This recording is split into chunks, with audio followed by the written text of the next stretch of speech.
In this tutorial, I'll guide you through the process of setting up dunning procedures in NetSuite, which is essential for automating how you handle overdue invoices. Dunning procedures define when and how you send reminders or notices for overdue payments. Follow this YouTube channel and join the Kolleno newsletter to remain up to date for the new videos.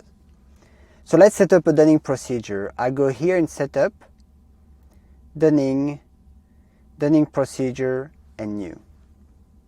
Please note you can only create and update dunning procedures through the user interface. The Suite app does not support importing via CSV, SOAP, or SuiteScript.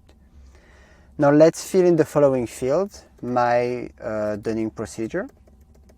Let's be original. A description, which I recommend that you fill it in as a good practice, because you will start creating more and more and more and you'll start forgetting, and the name won't be sufficient to know what it refers to. Then you can decide what it applies to. So here you choose whether this procedure applies to all invoices from a customer, specific invoices, or invoice groups.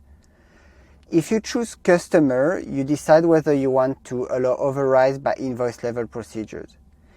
If you choose invoice, each invoice will be evaluated individually. If you choose invoice group, all invoices in the group are considered together. So 3 different levels. Make more research or try different things if you're not sure which one you want, and then decide. So here for this one I will choose a customer, and then I will look at some dunning options like the sending schedule. So if I look at the sending schedule, I have automatic and manual. Personally, I don't see the point much in manual, so I will choose automatic.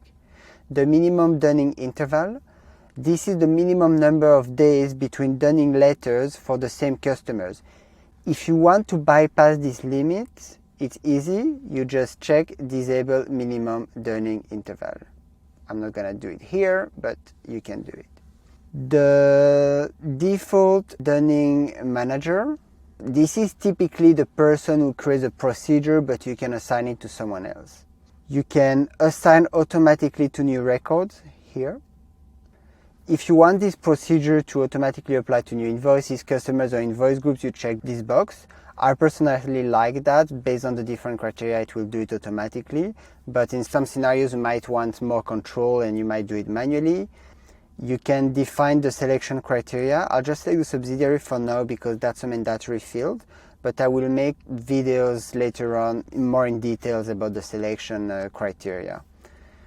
So now we need to add the dunning levels, and so this is done here. So the dunning levels, I will need to move my face here. So this dunning level, I created in a former video, so please have a look to know how to do it.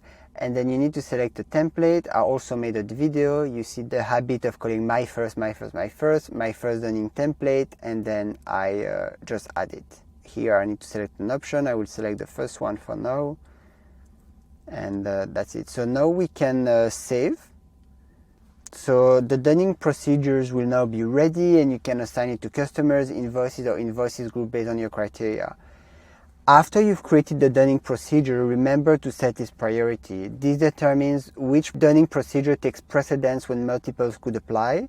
To do that, you will go in the settings and arrange them in the desired order, but I'll probably make another video about that, so please check the channel.